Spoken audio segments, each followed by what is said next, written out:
मैं उम्मीद करता हूं कि कार्रवाई होनी चाहिए थी और आगे भी उम्मीद रखूंगा अपनी पार्टी से कि जो बिल्कुल खुले तौर पर जिन्होंने समाजवादी पार्टी का चुनाव लड़ा और यहाँ बड़ी पोजीशन लिए हुए हैं। अब मुझे पता नहीं वो क्या शेर पढ़ रहे हैं, क्यों पढ़ रहे हैं, मेरी समझ में नहीं आता। लेकिन मैं केवल इतना कहूंगा कि पत्थरों पे सर पटकने से क्या मिलता है, पत्थरों पे सर पटकने से क्या मिलता है, एक समंदर को बिलखने से भला क्या फायदा होगा। और अगर उनके दिमाग में इतना बड़ा है कि मैं घर बैठ के जहां चाहूं वहां हरा दूं, तो ये तो बहुत मुझे नहीं पता। मैं इतना बड़ा नेता हूं, फिर मुझे नहीं पता है साहब। केंद्र सरकार में पूर्व मंत्री संजीव बालियान ने संगीत सोम पर यह आरोप लगाया है कि उनकी वजह से वो लोकसभा का चुनाव हार गए। संगीत सोम जी हमारे साथ हैं। संगीत जी, ऐसी क्या तलखी हो गई कि उन्होंने आपको विभीषण जयचंद की उपाधि दे दी? अब ये तो संजीव बालियान जी से पूछिए। मेरे माँ बाप ने मुझे ऐसे संस्कार नहीं दिए हैं कि मैं किसी के बारे में खराब शब्द बोलूं। मेरे माँ बाप ने मुझे संस्कार दिए हैं कि मैं सबका सम्मान करूं, और मैं संजीव बालियान जी का भी सम्मान करता हूं। उन्होंने ऐसा अगर बोला है कि मेरी वजह से हारे, तो मेरी समझ में नहीं आता ऐसा क्यों बोला है। क्योंकि मेरी जिम्मेदारी मेरे पार्टी संगठन ने, मेरे पार्टी नेतृत्व ने और खुद संजीव बालियान जी ने केवल सरधना तक मुझे सीमित किया था। और सरधना पार्टी नहीं हारी है, बराबर रही है। वो जहां हारे समीक्षा वहां करनी चाहिए। संगीत जी, वो ये कह रहे हैं कि मेरा पानी उतरता देख, मेरे किनारे पर घर मत बनाना, मैं समंदर हूं, लौट के आऊंगा। तो एक तरीके से ये शेर जो है उन्होंने आपके लिए ही पढ़ा है।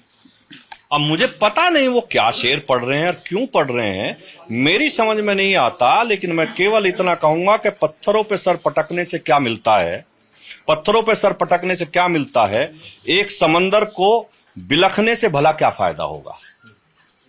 यानी आप लोगों के बीच में जो तलखी है वो तो दिखाई दे रही है। आज उनसे जब ये पूछा गया कि संगीत सोम आपके लिए क्या है, एक कार्यकर्ता हैं, भाई हैं, नेता हैं, उन्होंने कहा कि मैं कुछ नहीं जानता, पार्टी जो कहेगी वो करूंगा। वो आपको हार की वजह बता रहे हैं। मैं आपकी कॉन्स्टिट्यूंसी में भी गया था, उनके लोगों से भी बातचीत की, लेकिन सरधना के लोगों का ये कहना है कि विकास के कार्यों में बहुत भेदभाव सरधना के साथ हुआ और राजपूत समुदाय की नाराजगी भी थी। देखिए, अगर वो कह रहे हैं, मुझे इतना पता है कि मैं भारतीय जनता पार्टी का कार्यकर्ता हूं, वे भी भारतीय जनता पार्टी के कार्यकर्ता हैं। उन्हें अपनी हार की समीक्षा अपने घर में करनी चाहिए।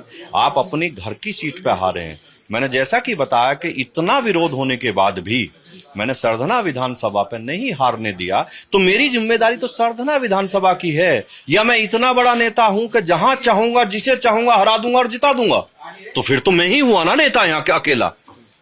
इसलिए उनसे कहिए कि इस तरीके का ठीक नहीं। अगर उनकी कोई बात भी है तो उन्हें पार्टी फोरम पे रखनी चाहिए, ना कि मीडिया के जरिए रखें। लेकिन लगता तो ऐसा ही है उनके बयानों से कि आप बड़े नेता हैं, क्योंकि हार के लिए सीधे तौर पर आपको जिम्मेदार ठहरा रहे हैं।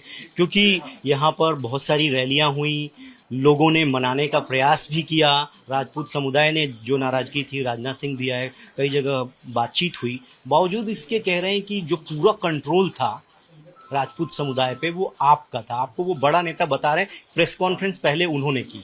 देखिए, मैं फिर ये कह रहा हूं ना, उन्हें प्रेस में कोई बात नहीं कहनी चाहिए। अगर कोई बात भी कहनी है तो पार्टी फोरम पे अपनी बात कहनी चाहिए।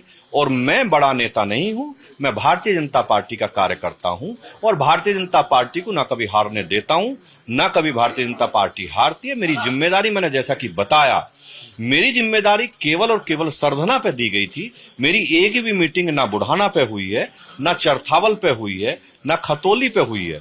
मेरी कहीं कोई मीटिंग नहीं हुई है। और अगर उनके दिमाग में इतना बड़ा है कि मैं घर बैठ के जहां चाहूं वहां हरा दूं, तो ये तो बहुत मुझे नहीं पता। मैं इतना बड़ा नेता हूं, फिर मुझे नहीं पता है साहब।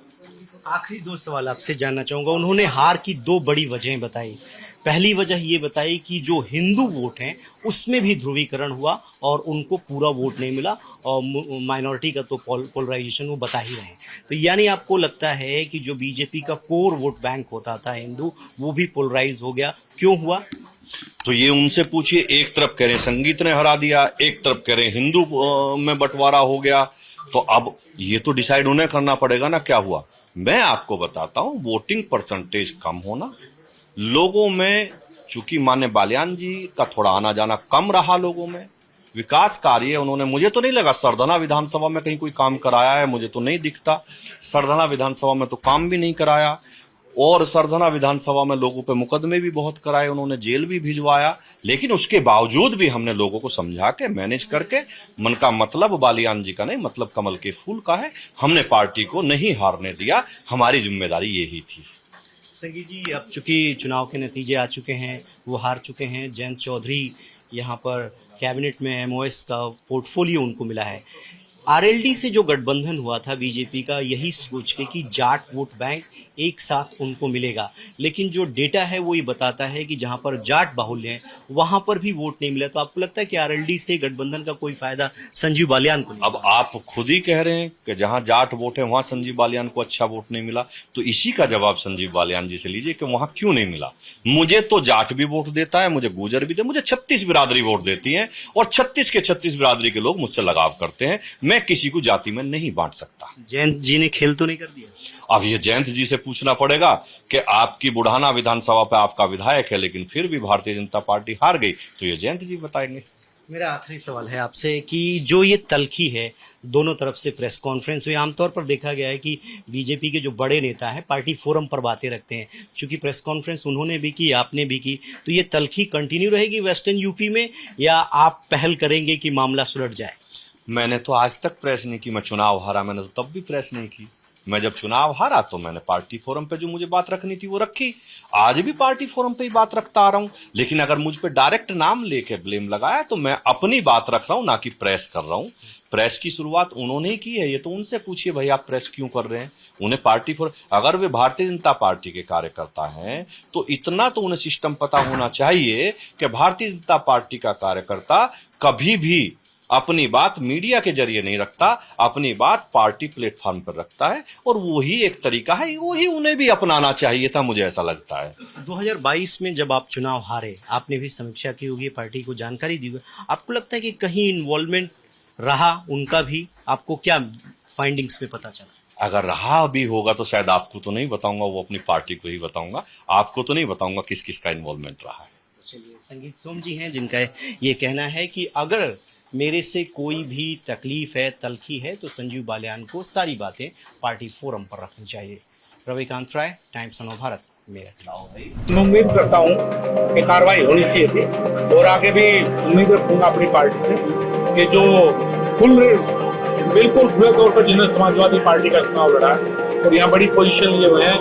अब मुझे पता नहीं वो क्या शेर पढ़ रहे हैं, क्यों पढ़ रहे हैं, मेरी समझ में नहीं आता, लेकिन मैं केवल इतना कहूंगा कि पत्थरों पे सर पटकने से क्या मिलता है, पत्थरों पे सर पटकने से क्या मिलता है, एक समंदर को बिलखने से भला क्या फायदा होगा। और अगर उनके दिमाग में इतना बड़ा है कि मैं घर बैठ के जहां चाहूं वहां हरा दूं, तो ये तो बहुत, मुझे नहीं पता, मैं इतना बड़ा नेता हूं, फिर मुझे नहीं पता है साहब।